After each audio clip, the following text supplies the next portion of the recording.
And Senator Murray, do you want to jump in first? Okay. Thank you, Acting Attorney General. So the budget has a $500 million cut to the COPS grants. Those grants are certainly important to our local law enforcement, for staff, for equipment, for investigations. Is there any particular reason that you think the police departments need less money now than they did before? And would you be supportive if we advocate for more funding rather than less? So local law enforcement needs all the money we can give them. I agree with that very much. And whether I would be supportive of more money that you all come together for local law enforcement. Yeah, yes, I will. I mean, look, this budget. Thank you. Okay. I appreciate that. Sure. There is a bill called the Stop Institutional Child Abuse Act that senators on both sides of the aisle supported, including Senators Tuberville and Cornyn. And this is about the troubled teen industry, where there are basically all kinds of fairly unregulated, without oversight, companies that say, hey, you send your teen to us and we'll get them on the right path. This institutional care often results in institutional abuse. And what we did when we passed and funded that bill, because we had both authorized it and then we funded it, was to have the National Academies of Science study, because there's 50,000 kids that are in these institutional settings each year. They're often taken away in the middle of the night under arrangements with the parents. The parents think they're sending their kids to get help, but often they're sending their kids into abuse. Will you take a look at this issue and just kind of track the National Academies as they proceed to study this? And if there are ways that we can reduce abuse, help us find that path. Yes, of course. Thank you. To follow up, you noted that it would be up to the 5 commissioners that you appoint to determine whether there are any guidelines. Will you encourage the folks that you select to ensure that folks who were convicted of violent acts against police officers do not get compensation from this fund? Well, I expect they will. They don't have the option of establishing guidelines. The commissioners will establish guidelines, and so will you encourage them to have a guideline that says those who have been convicted of violent acts against police officers are not eligible? I will definitely encourage the commissioners to take everything into account when determining who should get compensation. But why not this specific issue of violent acts, convicted of violent acts against police officers? Do you feel they should get compensation after being convicted of violent acts? My feelings don't matter, Senator, in my mind. My mind is not limiting to say this, yes, I will commit to this or that. What I will commit to is making sure that the commissioners are effectively doing their jobs, and that includes setting guidelines like you're describing. Okay, I'm disappointed that you feel it's acceptable that those who are convicted of violently assaulting... Definitely did not say that. I didn't say I found it acceptable, Senator. Will you agree to encourage those commissioners to set a guideline that compensation will not go to individuals who are convicted of assaulting police officers? I expect... Just a yes would answer my question, or a no. Yes will not answer that question. I mean, you're asking whether I will encourage. I don't think that's a fair word. I don't think it's the Attorney General's job to encourage commissioners to do or not do anything. Okay, well, we'll move on, but I will say that you have complete power over who you appoint, so you have huge influence. You are going to be evaluating the inclinations and attitudes of those who will serve, and certainly this looks extraordinary. You described it as parallel to a fund set up to compensate Native Americans who were discriminated against in the agricultural world. It's not parallel at all. President Obama did not sue his own Department of Justice. He did not have a judge saying that Williams had, how did she put it? Kathleen Williams, the judge handling the lawsuit, dismissed the case and in her filing admonished the government agency, notably the Justice Department, for not being transparent about the settlement deal. Williams previously assigned a group of attorneys to determine whether there was a conflict of case, since as sitting President Trump was suing entities, quote, entities whose decisions are subject to his direction. This type of conflict of interest is not at all involved in the fund set up to compensate those who are discriminated against in the agricultural realm. I want to go on to the Epstein investigation. Is it closed or open? When you say the Epstein investigation, what are you referring to, Senator? Well, the FBI said in last year in July that it had closed the Epstein investigation. So I'm just using their words. Is it open or closed? I don't believe the FBI said that. That's, Well, I mean, if you're referring you're head of the Department of Justice. Is I the am. Epstein investigation open or closed? But I guess I don't understand what Epstein investigation means. The investigation Well, let me put into it Jeffrey differently. Epstein himself, yes, he's dead. Any investigation into potential other bad guys will always be open if we have evidence that supports in any way, shape, or form that we can make a case. Okay, so Trump said in November, this was after the FBI, and it was the FBI words when they said the investigation was closed.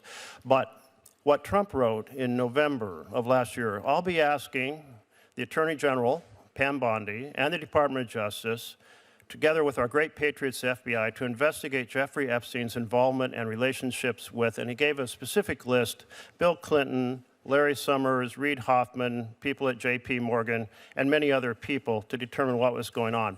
Is there a list particularly targeted at Democrats as opposed to being, if you will, blind to party affiliation, investigations that are being pursued under your direction?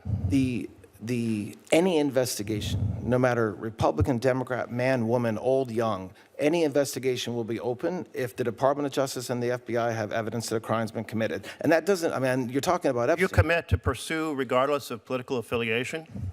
Excuse me, Senator? Do you commit to pursuing investigations free of prejudice about party affiliation? Of course, yes. Well, you say of course, but this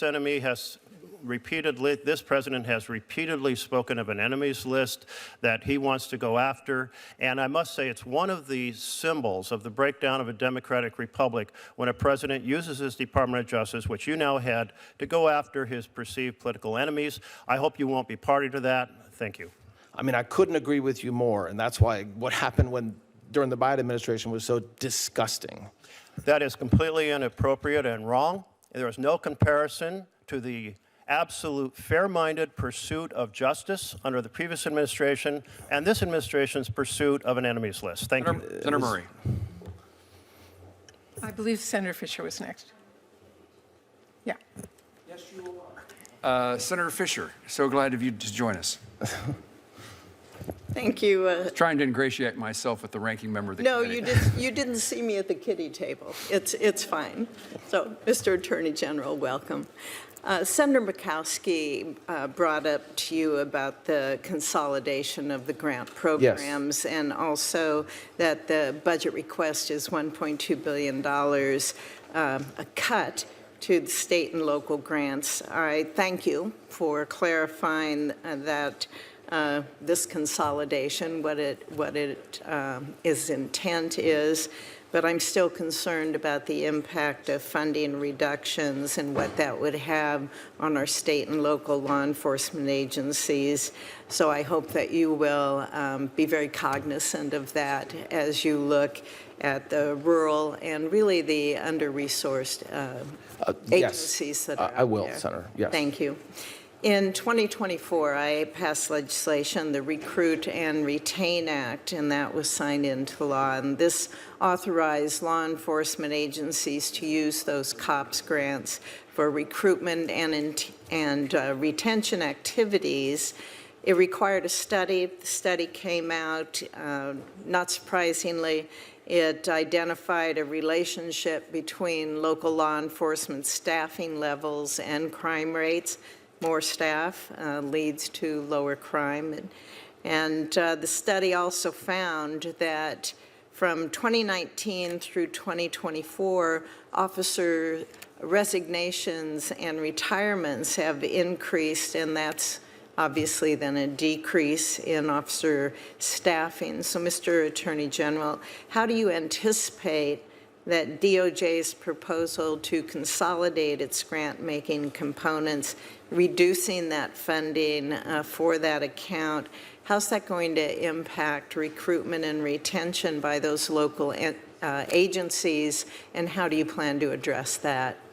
So we will spend tons and tons of grant money on that issue, and not only giving money to state and locals to get them new bodies, but also overtime and equipment, which all goes to keeping people on the job. More meaningfully, and beyond the grant program itself, we are making law enforcement a very good thing to be part of now. And that was one of the reasons that there was a steep decline in a lot of retirements during the time 2019 to 2024, because there was this inappropriate stigma that law enforcement or cops were bad. That's not the case anymore. And so we're working every day. We have our Homeland Security Task Forces set up, which is a partnership with state and local law enforcement and sheriffs. They're getting money. They're getting overtime pay. We're thanking them. We're giving them cars. We're giving them vehicles. And so that's what we're going to continue to do. Have you reached out to local agencies to see if their recruitment has improved? Because I can attest to disappointment by many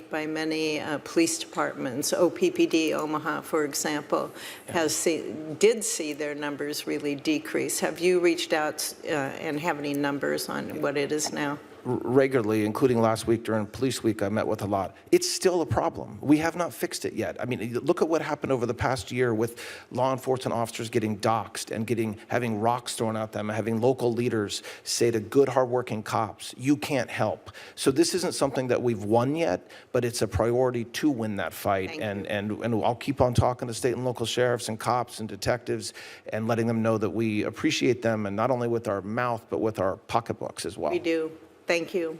Last year, the FBI and Homeland Security Investigations announced a new Homeland Security Task Force based out of Kansas City, Missouri, and that included a location in Omaha. Yes. And focus is obviously combating trafficking of humans and drugs and weapons, money laundering, alien smuggling, homicide, extortion, on and on. We did see members of this task force, they arrested a MS-13 gang leader in Grand Island, Nebraska, in the Middle Eastern part of the state.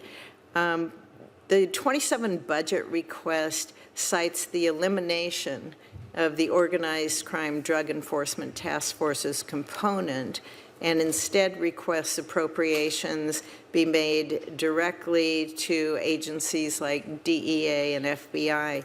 Can you share how this proposed reorganization is still going to ensure strong interagency coordination so that we can see a continued focus on transnational crime threats, and specifically with those local law enforcement agencies? It's very important.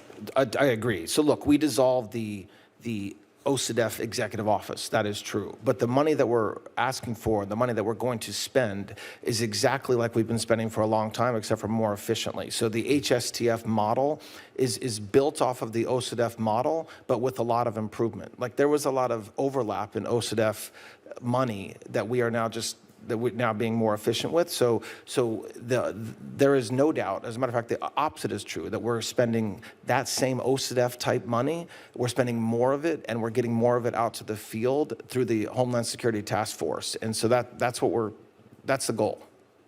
So is that a line item within your agency, or does it need to be a line item and on appropriations? So to make sure that it's covered. So it's a line item through the appropriations, I believe, although I'll double check that and get back to you if I'm wrong. I will, yes. Okay, thank you. Senator Fisher, thank you. Now I would like to recognize the Vice Chair of the full committee, Senator Murray. Thank you, Mr. Chairman. Acting Attorney General, right now, families are paying $4, $5, even $6 or $7 for gas. Inflation is at its highest level in years because of the president's policies. But instead of helping Americans get by, President Trump is literally using their tax dollars to set up a slush fund to enrich his own friends. On Monday, your department settled the president's lawsuit by setting up a fund with $1.8 billion, and you and the president will pick the handful of people who decide how that money gets doled out. So let's be clear. What we're talking about is nothing short of the sitting president of the United States looting from the Treasury for his own gain. Do you seriously think this arrangement is appropriate? The president telling the federal government to settle a case and let him pay billions to the people that he chooses? what you just described wouldn't be appropriate, and that's absolutely not what happened, and that's not what's happening now. So you just set up a series of facts, most of which were not true. No, to they say, were is it? No, it's not.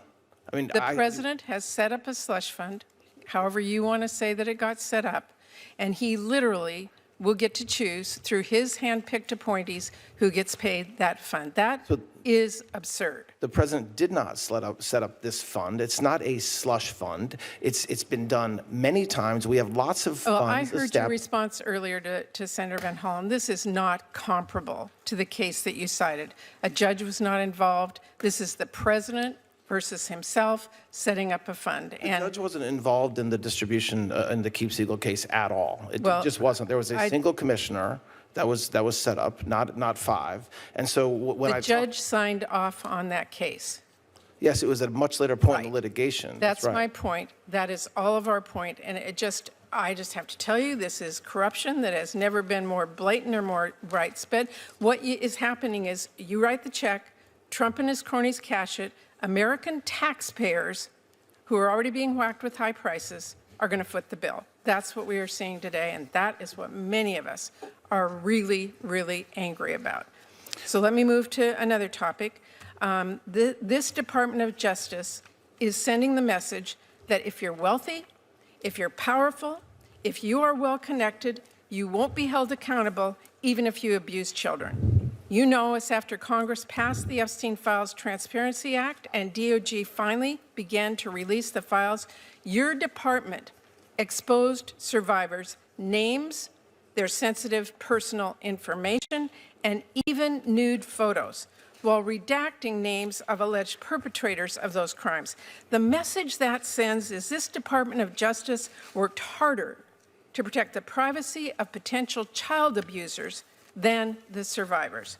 Your predecessor refused to apologize to those victims, but I want to give you the same opportunity to apologize for the way the department handled the release of these documents. Will you apologize to the survivors? When the president passed the Epstein Transparency Act, that was the only time, when the president signed the Transparency Act, that was when we were legally allowed to release the files. Prior to the passage of the act, which you all passed, I agree. That is not the question I'm asking. It was the question you asked. You asked 5 or 6 questions. I'm answering them in order. No, that was one of the questions you asked. The question I want you to answer is, will you apologize to the victims whose names, sensitive personal information, and even nude photos were not redacted by your department? Will you apologize to them? Of course. That was, we never want to release a single victim's name. That is what they are hearing. But can I answer the question, please? Is it fair? I'm asking if you'll apologize. So I just said yes, but I would like an explanation to be given to that. What this act did is it required us to review over 6 million pieces of paper in a very short period of time. And so 0.001%, we made mistakes, and we owned up to them. And the second that a victim or their lawyer told us that we made a mistake, we pulled that document down, and we put lawyers 24/7 in being responsive to victims and their lawyers to make sure that we fixed every single problem. And so yes, I hear your anger. I'm not and angry. No, I'm not angry. I hear I'm your just anger, making sure and I will it's tell you understood who's really that angry we is people who matter. had their nude photos released. I just want to hear you say, I apologize to those victims.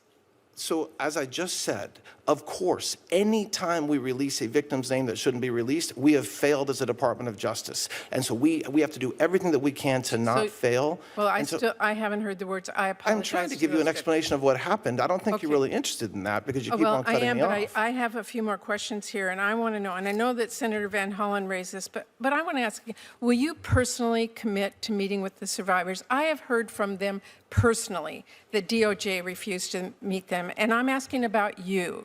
I'm asking about the Justice Department reaching out to them to be heard, not waiting for them to navigate a legal system that has obviously repeatedly failed them so far. Can I answer? Yeah, will you reach out to them? So as we have said repeatedly, of course, any lawyer, now if a victim has a lawyer, I'm not allowed to reach out to the victim directly, you know that. But any lawyer can reach out to the Department of Justice. They have, and I've met with many victims and their lawyers, as has the FBI, as has the SDNY. We will always always meet with victims' counsel. Any victim will or their always lawyer meet can with come forward to the victims' counsel. FBI What these at any women, time. and I've met with them, and I know Senator Van Hollen has, and so many other, they are personally so feeling abused again and again and again by what happened to them originally, and now what's happening by them. I am saying to you, as a human being, who don't make them navigate a system that is impossible to navigate, that's already abused them. Reach out and ask to meet So with wait, them. you're That is asking all me I'm to asking. call, you want me to personally call the victims? Is that I what can you're asking help me to you do? reach them. Oh, that would be great. Yes, because we have said And from you day will meet one, with them if of I reach course, out to you. there have been members that have done that. And we immediately reach out to the victims or their lawyers when the lawyers want Well, and say they want to do it. We will follow up on that. Thank you very much. Let me ask a few questions, and then we'll get to Senator Reid and Senator Peters, and then we'll have a conclusion of the hearing. I want to, oh, yes, and Senator Gillibrand, excuse me for my lack of peripheral vision. We'll make certain, Senator Gillibrand, that you are called on. General, worried about staffing and operational strains at the Bureau of Prisons. This committee, this subcommittee, and our full committee has tried to help in the last several years, and there was money in the reconciliation bill, $5 billion to support recruitment and retention efforts to address the BOP's maintenance backlog. In correctional facilities in Kansas, and we have certainly a major federal and lots of state correctional facilities, but officers, wardens, stakeholders continue to hear concerns about staffing shortages, aging infrastructure, deferred maintenance, officer retention, long-term strain placed on both personnel and inmates. What can you tell me about this budget request, and can you help me understand the circumstances you see at the Bureau of Prisons in this regard? So, thank you, Senator. We were given a broken agency when we took over. Not enough money, morale was very low, and many of the prisons needed serious repairs. And so the president's budget this year tries to rectify a lot of that, as did the big, beautiful bill. The vacancy rate is still 20% for corrections officers. I talked about this earlier. That has to do with retention, it has to do with how much we're paying them, and creating an environment at the BOP that they want to work at. And so that's something we have to work on. We have some of the investments we want to make, $450 million to attack the vacancy rate and start paying some of our correction officers more. And then also a lot of money to make repairs. And so these are just safety repairs, but also structural repairs at prisons so that, again, it makes sure our inmates are protected and are safe, and that we're safe from them, and also creates an environment that's safe for the staff and the corrections officers that are working there. And so it's a big number, but it's extraordinarily important. As recently as yesterday, General, I continued to hear from state and local law enforcement agencies about their desire and therefore the demand for training on drones and counter UAS systems. Kansas City is a FIFA site, Yep. but that demand is significant. And can you tell me how the department is working with the FBI to address this issue? And I think FIFA is a significant component of it, but with the prevalence of UAVs, I think it's just an issue that needs to be broadly addressed. Yes, so we're training, the FBI is training a ton of state and locals every day, and we're on the clock because of FIFA, but we're also doing it beyond FIFA because the UASs, the drones are a big problem in every single state in this country. And so we have ATF also, that a certain portion of ATF also helps with the training as well at the FBI facility.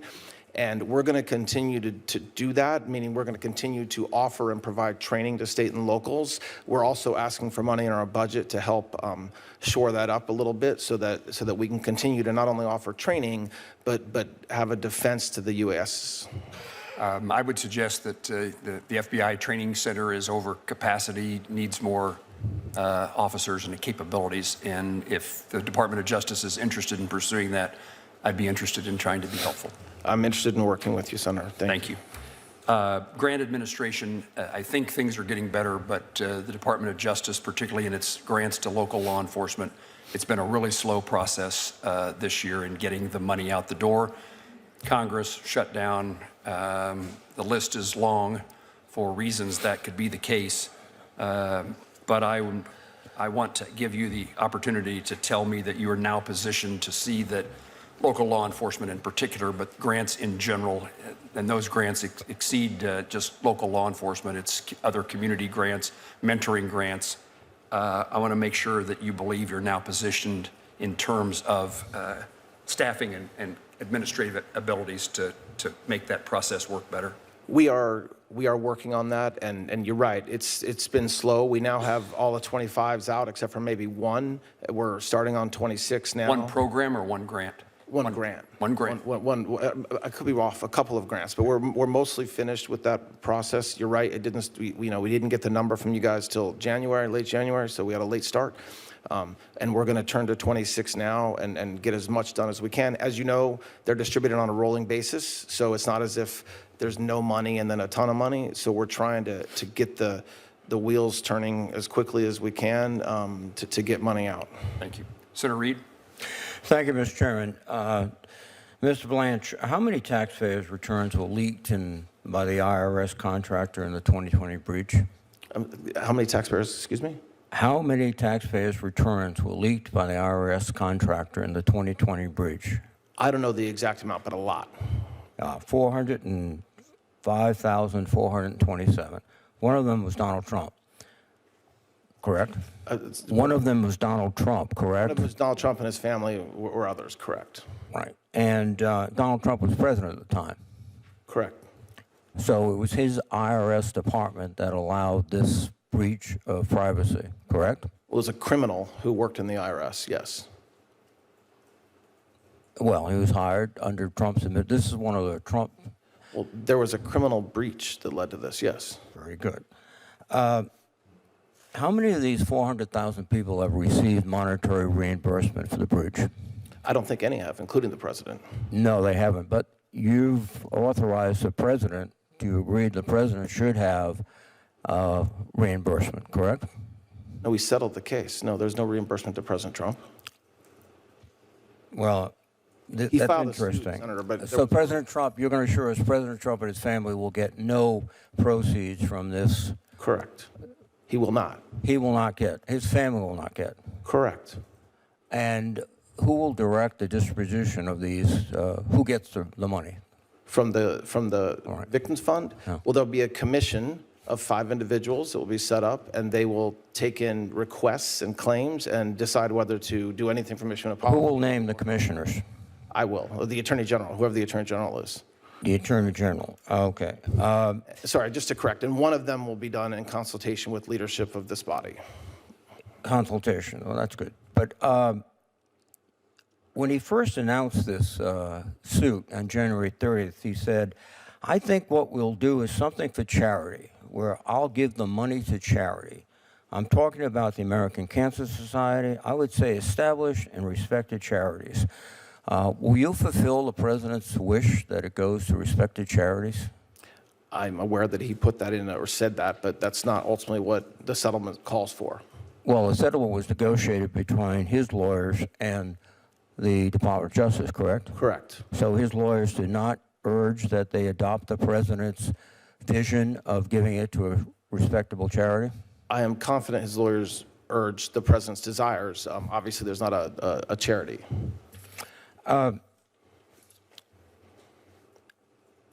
The order that you signed yesterday states that the government pay this settlement if the Secretary of Treasury has certified the payment. Is that correct? Correct. Is it a coincidence that the General Counsel of the Department of Treasury resigned yesterday? I don't know if it's a coincidence. No. Have you looked or checked? Have I checked? Yeah. I have not. As to why he resigned?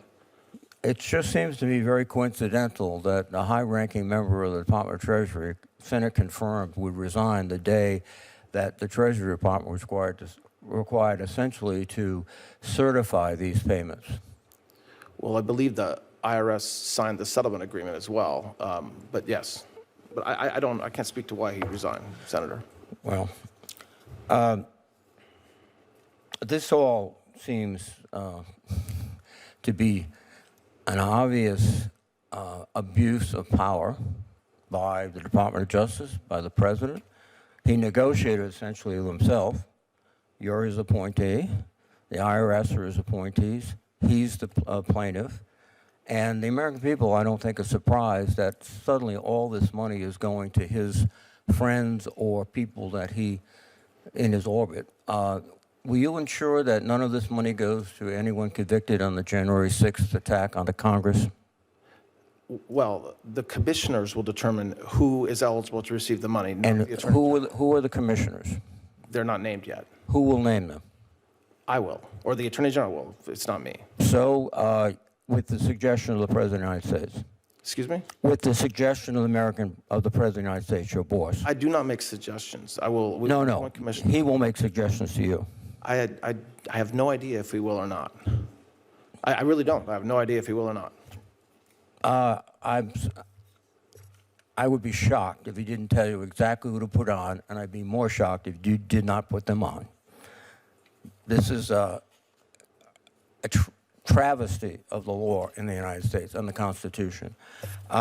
You had an opportunity to go down and talk to Ghislaine Maxwell.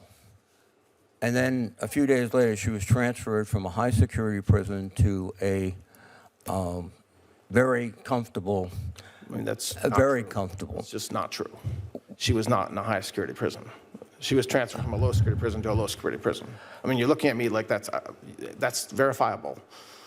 Well, I don't think at the other prison she had her own room. She had access to a private shower. She could have pet therapy. And I don't know if any of that is true. I'm not disagreeing with you. it is true, and you should know it, Mr. Attorney I should know that? You should know. Whether an inmate has access to her own shower? No. This is a person of extra special interest to the President of the United States. He's known her. Why did he send you down to talk He to her? didn't send me. I went. What do you mean? You think President Trump called and asked me to go interview a witness in federal prison? Honestly? Yes, I do, frankly. Well, Because you you're know wrong. why? He didn't. Because the He didn't. deal was in. He mean, needed you could say somebody that, he but could you want rely. the He truth? needed somebody he You could want the rely truth? upon to want talk the to her and say what would she say if she was asked about Jeffrey Epstein, and you were the perfect choice. And you went down there, and suddenly, shazam! She's out of what is a more confining situation into a much more relaxed federal prison. Every word that I asked her is recorded and available to you to review. If there's criticisms of the question that I asked her, go ahead and make them. But Well, the president did not have anything to do with my choice to go interview Ms. Maxwell. If I wouldn't have went and a career would have went, you would have said, why didn't you go yourself? Just like you expect me to know whether she has access to her own shower. You so should. I did go. Everyone in the United States who reads the newspapers know that. I guess you don't, read things like that. This whole hearing, I think, is exposing something, which is, to me, very frightening. You're a very gifted lawyer. But from my perspective, you have very little faith to the Constitution and the people of America, and you're the president's consigliere. Your perspective is completely wrong, Senator, Well, respectfully. I think the facts will prove me right. Thank you. Thank you, Mr. Chairman. Mr. Blanche, last May, my staff at Homeland Security and Government Affairs Committee released a report documenting that the inspectors general that President Trump fired collectively had uncovered billions of dollars in fraud, waste, and abuse. We oversee IGs and believe that they're incredibly important to hold government accountable, which needs to be done so that American people have trust and confidence in the work that we do here. In fact, it was quite, I thought, striking. The study showed that for every dollar that we spend on IGs, it's been estimated the return on that investment is roughly 18 times what we put into the IGs. But despite the administration's purported focus on fraud, your department, FY27 request, would actually cut these IGs, their budget, by nearly a third. These are folks that have an 18-to-1 return on investment. Prior to being in public service, I spent 20 plus years in the investment business. If I told investors, this is an investment I'd like you to make and you're going to have an 18-to-1 return, they would jump out of their chair in excitement and say, absolutely. How much money can I put in? to get an 18-to-1 return. So while the request, and this happens while you're requesting an increase for your overall agency through the reconciliation, so you're going to be gaining additional funding, which I would argue requires oversight as you get additional funding. That happens every government agency, not just yours. And to have a massive cut of IGs with an 18-to-1 ROI, why was that decision made, and how do you intend to have robust oversight of the department when you're cutting the folks who are responsible for that and have a brilliant track record of doing that with every administration, Democratic or Republican, before you? So I agree the IGs are extraordinarily important. The budget that was proposed, it was developed consulting with the IGs. And so this is a budget that OMB and DOJ worked with the IG's office to come up with, and this was an agreed upon budget from them. So while not, just because you're not giving more money and you're even taking away money doesn't mean the conclusion you reach is accurate, which is that it's going to result in less work or less return on our investment. I just don't think that's true. Well, that makes no sense, of course. If you have 1/3 fewer folks working, granted, maybe they're incredibly more productive, but it's really clear with an 18-to-1 return, investing as your budget is growing, you're going to have that kind of return. And it makes no sense to do that. Why? There's no financial sense to do it. So is there another reason you just don't want IGs on the job? As I just said, the IGs themselves work with OMB and DOJ to develop this budget in a way that made them feel that they could get their job done. So it wasn't like, we've got a budget for it, you can either take this or you're going to get a lot less. I wasn't part of the conversation, but I assure you it was I not. can't imagine IGs are going to say, okay, we want fewer of us even though we have an 18-to-1 return, and we're the guardian to make sure that people can trust what happens in federal government. And it makes no sense to me to have that cut.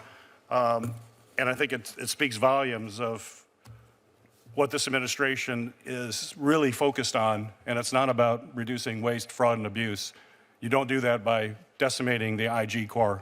You certainly saw him fire a number of IGs earlier and have serious concerns. Mr. Blanche, the President also signed an executive order on March 31 directing the Department of Justice, the Department of Homeland Security, and the Postal Service to take a series of actions related to federal elections, including the creation of a federal citizenship list and new rules on mail ballot distribution. That order is rightly being challenged in federal court, as these are state functions. But recent reporting indicated that the implementation of that order is being coordinated through the White House meetings involving senior Department of Justice leadership, including Assistant Attorney General Harmet Dillon.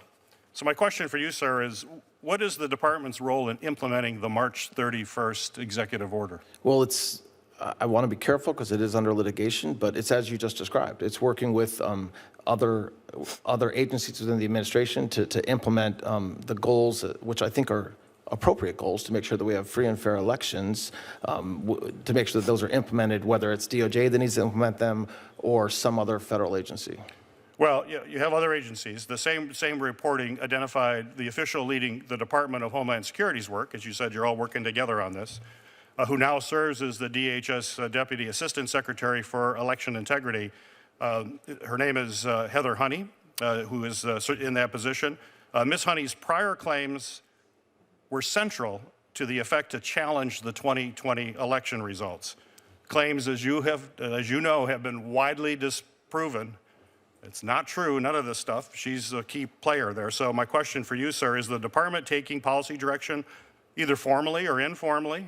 You say they are from your previous answer, but from an official whose prior work was built on disproven claims about a prior federal election?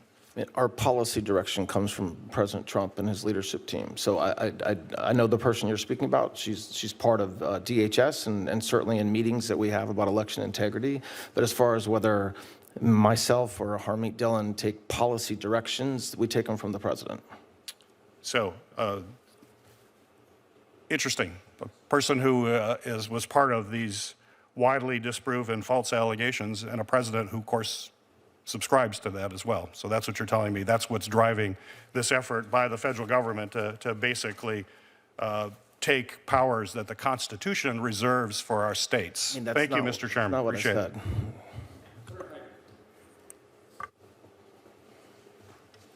Thank you, Mr. Chairman. Welcome, General Blanche. Thank you. General Blanche, last week I took this topic up with Director Patel. I'd like to revisit it with you. That has to do with the work that's taking place in various jurisdictions across the country to make them more safe. And I want to commend the department for the work on Memphis Safe.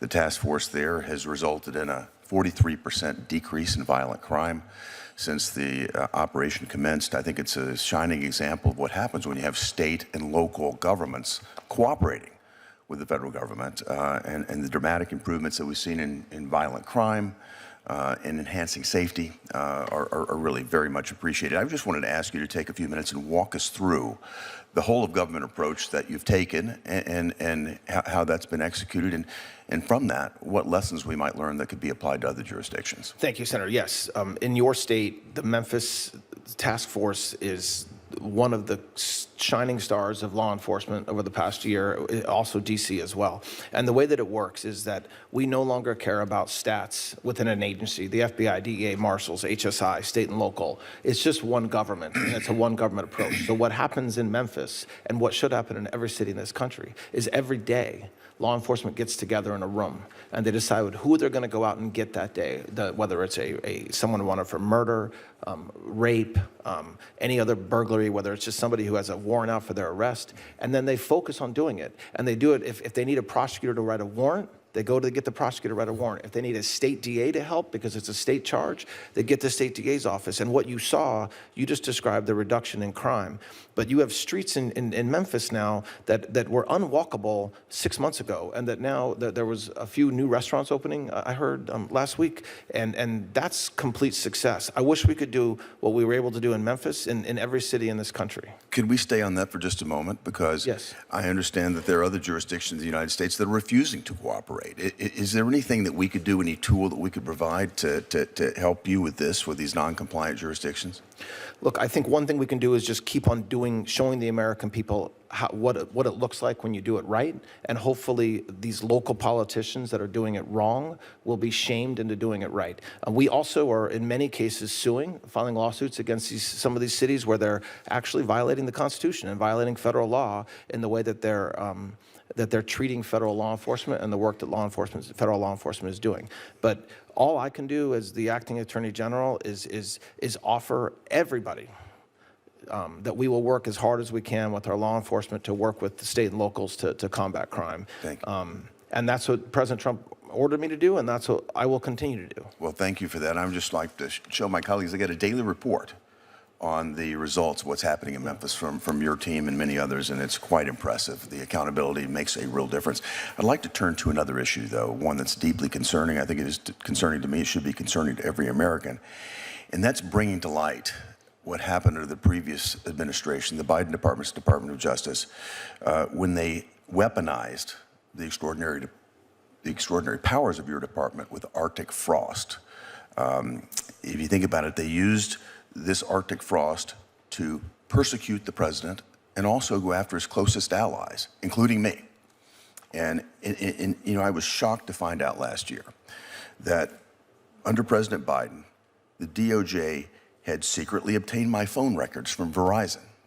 And even though Verizon was obligated to let me know that, they chose not to. And when I brought the problem to Verizon's attention, all they've done is tried to stonewall me.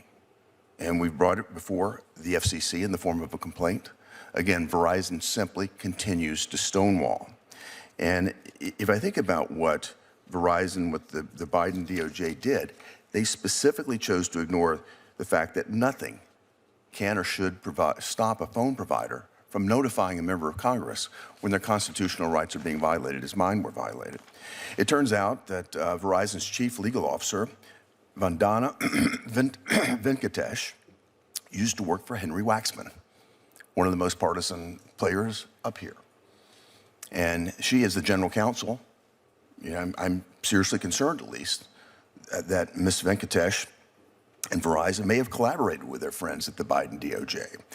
They never told me or my colleagues about it because they might have been worried that the truth would come out. They might have been worried that that would endanger their plans to make a $20 billion acquisition of Frontier Communications. It's contemptible, it's damning, but I think there may have been a real reason there. I want justice to be done here, and I really would appreciate your help getting to the bottom of it. So here's my question. Can I get your commitment that the DOJ will work with me and my colleagues, Senator Grassley and Senator Johnson, in bringing full accountability to this abuse of power?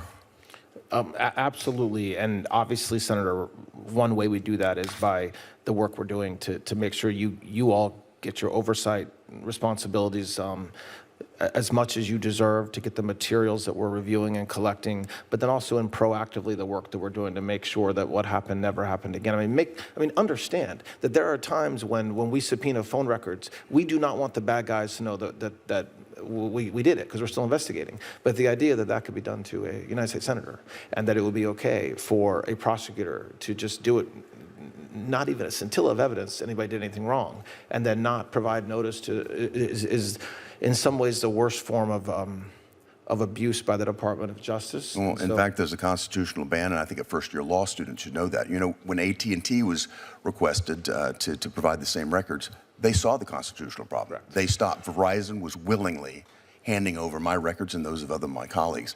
And I just asked myself, what was the purpose? What was the motivation for them to violate my constitutional rights? Was it because they wanted to make friends with the FCC, maybe Ms. Venkatesh, to get an appointment sometime later? I don't know. Was it because of this frontier acquisition that they had in mind? I don't know. But we need to get to the bottom of it. Thank you. Thank you, Mr. Chairman. You're welcome. Senator Gillibrand. Thank you, Mr. Attorney General, Acting Attorney General, for being here. Thank you. I've listened to your testimony today, and I have a concern about your focus. New York City was the site of the last major terrorist attack against the United States at 9/11. We benefit greatly from what you've mentioned, this whole of government approach, Yes. where we integrate CIA, NSA, DOD, FBI, DOJ, all integrated seamlessly, NYPD, to keep our city safe. It's one of the biggest cities in the country. It's one of the most dynamic cities in the country, and our public safety is paramount.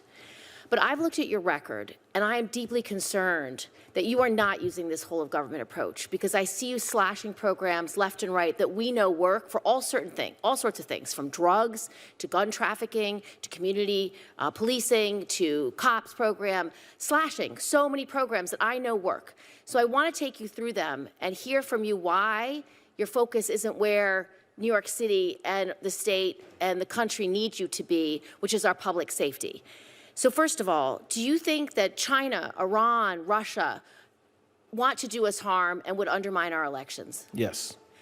Why did you delete the whole department then that is supposed to protect against the undermining of our elections? We spend a ton of time, a ton of money, a ton of man hours, a ton of resources on that very issue. Yeah, but you canceled the FBI's Foreign Influence Task Force. That's a task force. That's not. That's literally just a group. It was you know what a task force is. No. That's not getting rid of anything. I was here in 2016. I know what happened.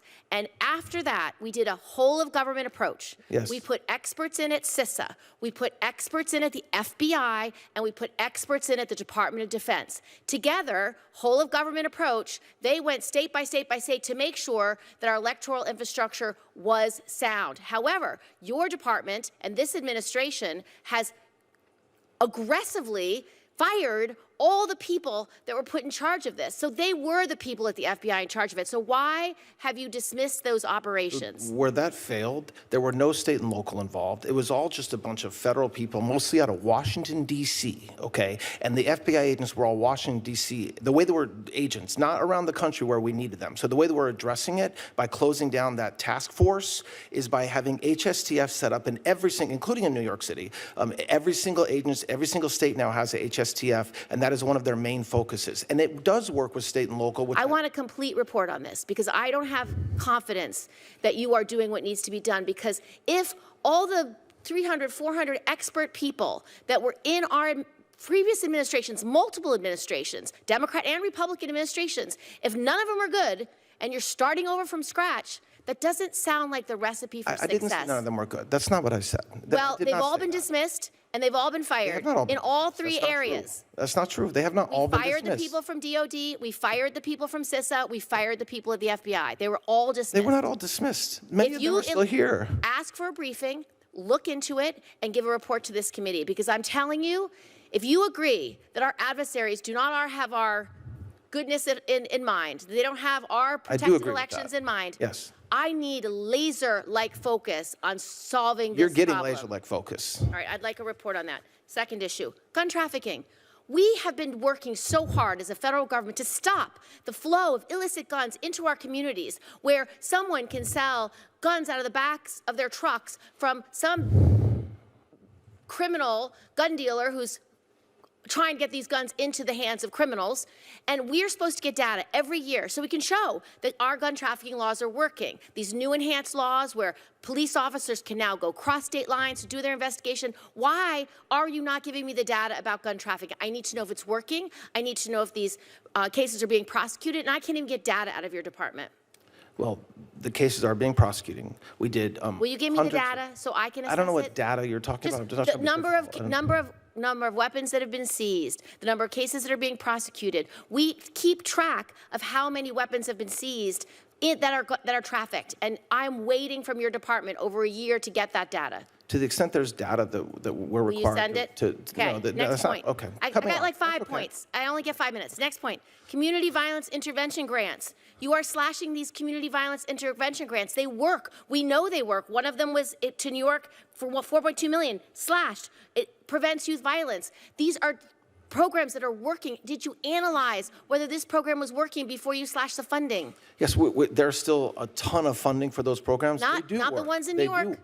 You just deleted them. Delete, delete, delete. It's shocking. It wasn't delete. That Okay, is well, absolutely 4.2 not true. was deleted for the Local Initiative Support Corporation that funds. It's not a deletion. It's just that we're not seeking funding for it through this exact No, process I'm for that seeking funding exact. for it. I've asked for the money, and we've gotten grants for this, and you've just suspended this grant program. I'm happy to work with you to make sure we're spending the grant money in the right way. I don't have any more time, but there's a community-oriented policing grant cuts as well, the COPS funds. This is something our police officers and our community policing development micro grants, they benefit from it. De-escalation training grants, programs that work. Our police officers need it. And then drugs. We have an anti-heroin and anti-methamphetamine task force, and we need to be funded, and it's not being funded. So It is being funded, absolutely. There's a different amount of funding, but it is being funded. No, you've eliminated funding for both the anti-heroin, anti-methamphetamine task force. I'm sorry, which is the task force that stops the trafficking of heroin, fentanyl, and the very long word I can't pronounce. I mean, Senator, there's nothing more important to President Trump and to this Department of Justice than combating the illegal flow of narcotics. So to the extent that there is a particular funding revenue stream that is not being funded the same way, I commit to you that it is of the highest priority to combat drug trafficking. Last is the Public Safety Officer Benefit Program. You say, we just had Police Week, you say you stand with law enforcement. When you do not support this program and when these funds are not getting back to the loved ones who have lost their police officer loved one, it is not right. I need you to focus on this. I need you to get this right. We're committed. Thank you, Senator.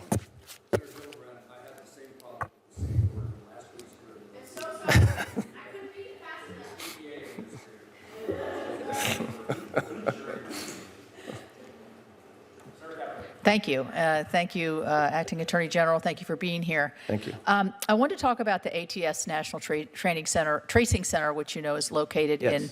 in Martinsburg, West Virginia. I think this is a stunning statistic for people to realize that in fiscal year 2024 alone, the National Tracing Center processed more than 600,000 requests. I mean, that is an immense amount of work.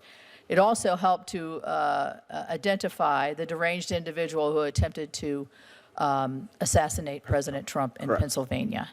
So obviously, it's great work out there, but I am concerned that we have to prevent the release of firearm trace data to anyone other than law enforcement for investigative purposes. Can you elaborate on the importance of the NTC, but also how it functions within the ATF? And can you describe how your budget request will sustain these critical services? Yes, of course, Senator, and I agree with you. It is an extraordinarily valuable law enforcement tool, but it can be abused. And so what the ATF has to make sure we're doing is we're using the tracing data. And by the way, it's not just for federal cases, it's for state and local cases, it's for local crimes. And so it's a true testament of the power of the federal government to help the states. We have to make sure that that data is shared only where it needs to be shared and only to further law enforcement investigations. Our Director Cicada is laser focused on that. We have the benefit of having somebody who's been an ATF agent for 2 decades. And so we'll continue to make sure that not only we're spending the money to make sure that we're successful, but also making sure that we have guardrails around it so that it doesn't get abused either by ATF or by anybody state and local wise. Thank you. Thank you very much. I want to talk about the HIDTA task force collaboration. I know DOJ is a valuable member of the HIDTA task force, and honestly, we had the ONDCP director, Sarah Carter, came to West Virginia a few weeks ago. We had a roundtable. U.S. attorneys were there, local partners, local law enforcement. Very interesting conversation.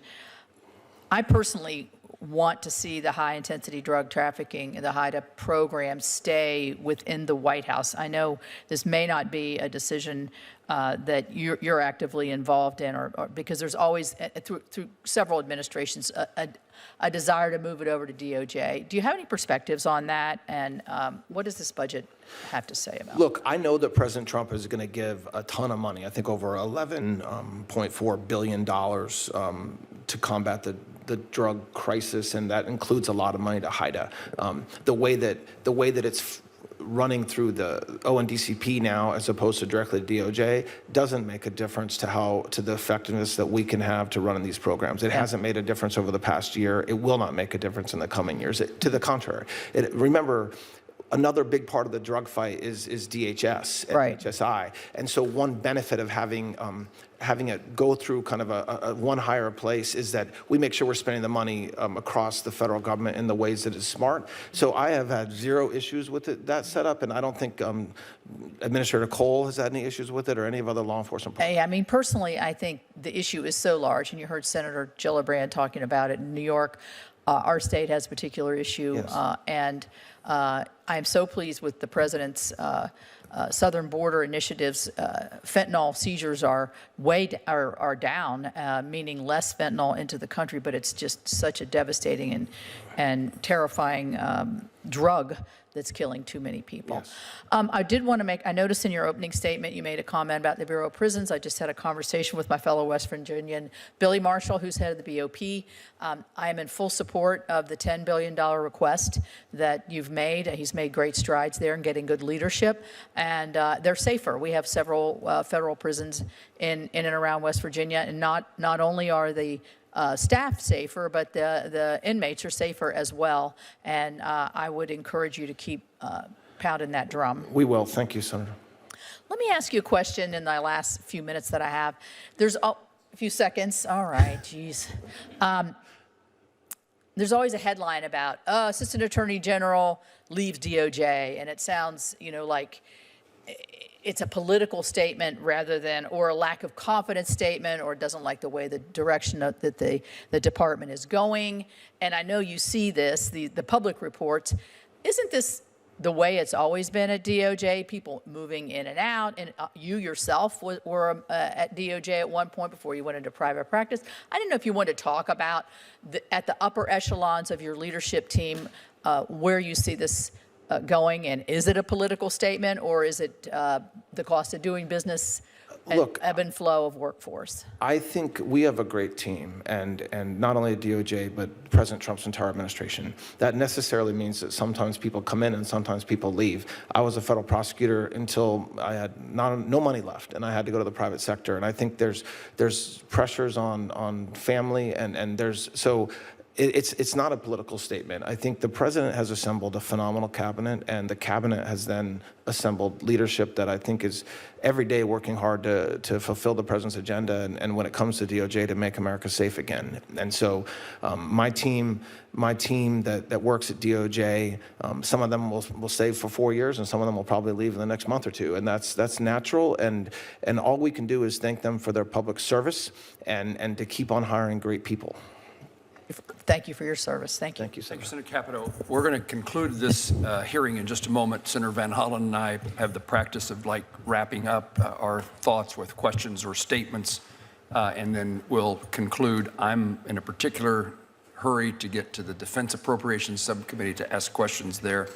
So if I quit explaining what we're going to do, I'll get there sooner. And I now recognize Senator Van Hollen. Thank you. Thank you, Mr. Chairman. Mr. Blanche, in response to Senator Coons saying that Capitol Hill police officers were worried that people who assaulted them on January 6th might benefit from a slush fund, you said that couldn't be true because it hadn't been set up. I didn't say it couldn't be true, Senator. I didn't say it couldn't be true. I said it was surprising it was true. Okay. So it is very possible that people have been anticipating getting payments from the administration, people who were part of the attack on the Capitol on January 6th, right?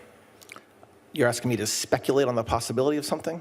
Have you not heard of anybody anticipating getting payments from that?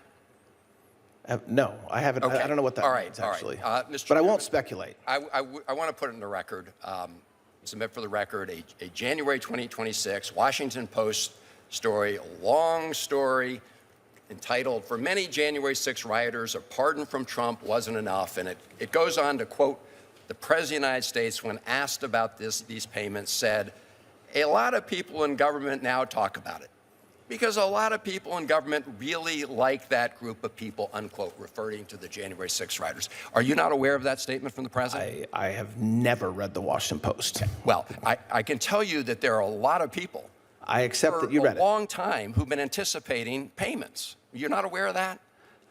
That, when that- I that you're asked- telling me there's a lot of people that were anticipating payments? Yes. No. Well, I'm not aware of okay. that. Well, Mr. Attorney General, you are in a bubble because the reality. Because I don't read the Washington Post? No, Okay. no. Obviously, you should be in touch with some of these folks because I asked you specifically about an individual who had molested kids and been convicted about his anticipation of getting a payment. And you said that couldn't be true. In fact, that was a lie. I want to read you. I didn't say that. I got the transcript right. Good. You said it was obvious. I'm obviously lying in the question because there's no way the person committed to that because the slush fund did not exist. That's what you said. I'm going to read from you, Mr. Attorney General, an affidavit from the Hernando County, Florida Sheriff's Office. And I want you to listen carefully to what this police officer said about this criminal named Andrew, pardoned by the president, now being charged for child molestation. He says, Andrew also told that since he was pardoned for storming the Capitol on January 6, 2021, and he was being awarded $10 million as a result of being a January 6er, Andrew did tell that he would be putting him in his will, referring to one of the victims of his molestation. He would be putting him in his will to take any money he had left over. This tactic was believed to be used to keep from exposing what Andrew had done to him, signed under penalty of perjury by someone in the sheriff's office. And you're telling me you don't know about all these people who have been signaled by the President of the United States and others that they're going to get payments. I think that that's what you just read is disgusting. It's horrible that that happened, but that's not what I said. What? I mean, you can say you're telling me and then make up something that I'm not saying, or you can let me speak. Mr. Attorney General, Yes. I'm reading from the statement here. I got a transcript of what our exchange earlier.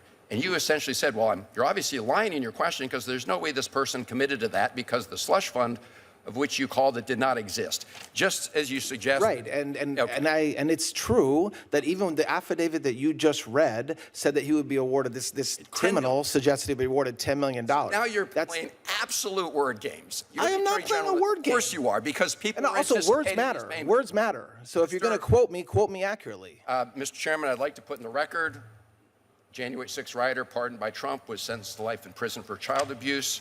Pardoned Capitol Hill rioter tried to bribe child sex victim with promise of January 6 payout. And I will close with this, Mr. Attorney General.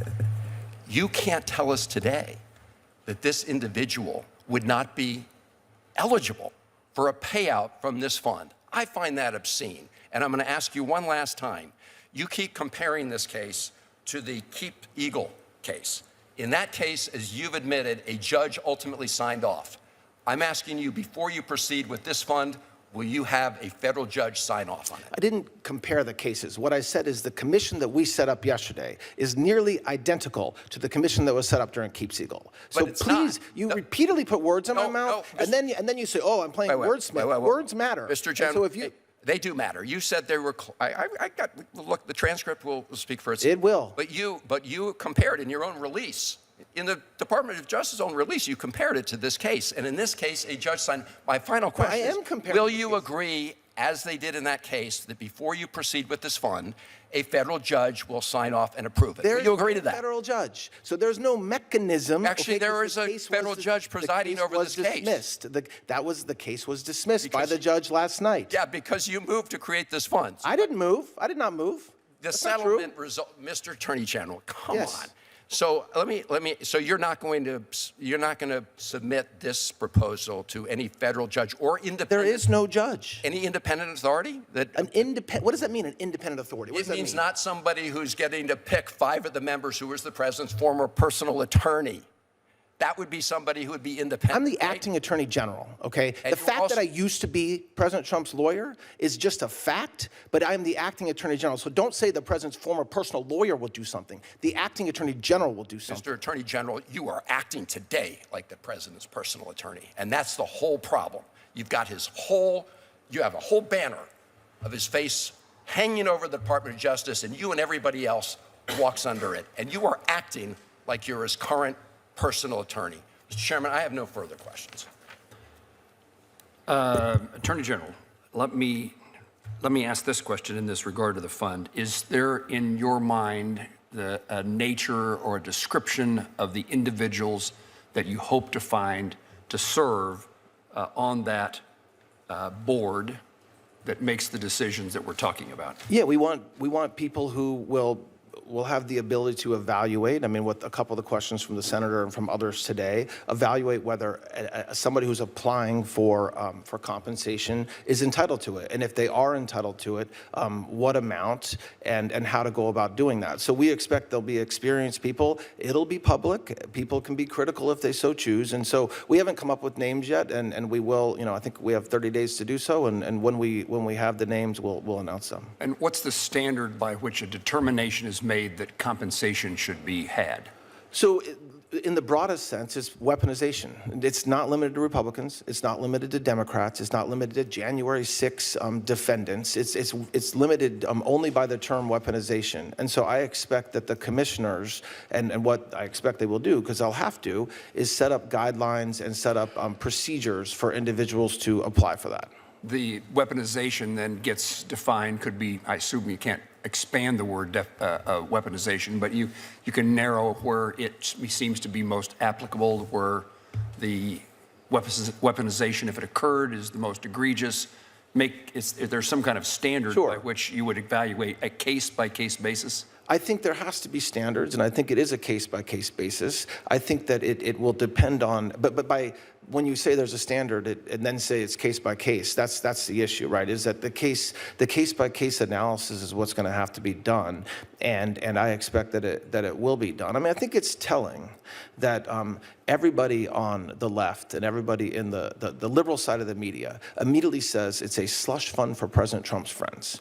If anything else, that's an outright admission that they know that the people that really had this Department of Justice weaponized against them were President Trump and his friends. But that is not what the commission says. That is not what the AG order that I signed yesterday says. It does not limit it to President Trump or President Trump's friends. To the contrary, President Trump isn't taking a dime. And so the fact that there's a view that this slush fund, which it's not, is going to be only given to Republicans or friends of the president is one, not true. But two, it's very telling that that's the reaction from Democrats, because it proves the point that President Trump has been saying for a very long time, which happens to be true, which was for the first time in our nation's history, you had an administration seek to destroy the previous administration, not just President Trump, anybody that came in contact with him. I've said it before, but you're talking about his gardeners being put in the grand jury, his Secret Service detail being put multiple times in the grand jury. That's what the last administration did to try to destroy President Trump. And he has said publicly, And I very much agree with him that he doesn't want this to ever happen again to anybody. And so how do you go about making sure it doesn't happen again to anybody? Well, you change the culture, which is what we're doing. You also set up a mechanism where people that did have it weaponized, have this Department of Justice and this federal government weaponized against them, can apply. Does it mean they're going to get money? No, it doesn't mean they're going to get money. It just invites them to apply. And they make a case of some kind to meet some standard, right? Yes, and there's a flaw in the legal system because this legal system was not set up to compensate for what the Democrats and what Biden and what Garland did for 4 years. It doesn't know how to cope with the fact that hundreds and hundreds of administration officials had their phones taken from them. Members of the Senate had their had their phone records subpoenaed and weren't told about it. The system isn't set up for that. In answers to questions previously put before you this morning, you took, I assume, because what the settlement agreement says, you eliminated certain individuals from being qualified to receive benefits from this fund. What's the list of those individuals? Well, the plaintiffs in the underlying lawsuit have agreed to accept an apology. So that's President Trump and his sons, I believe. And otherwise, there is no limitation. So whether you're Hunter Biden or whether you're another individual who believed they were a victim of weaponization, they can all apply to this fund. And again, it doesn't mean the commissioners will agree.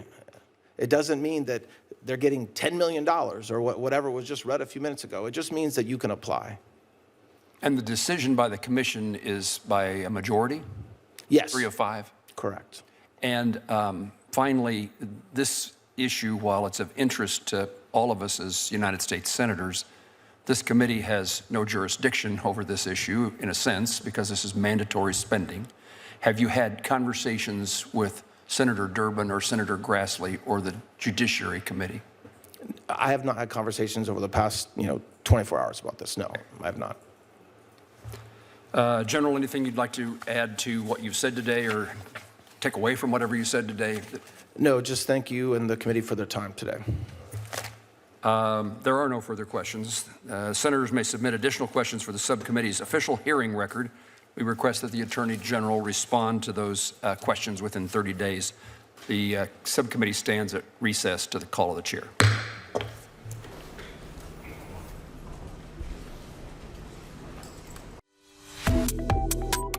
Subscribe to One India and never miss an update. Download the One India app now.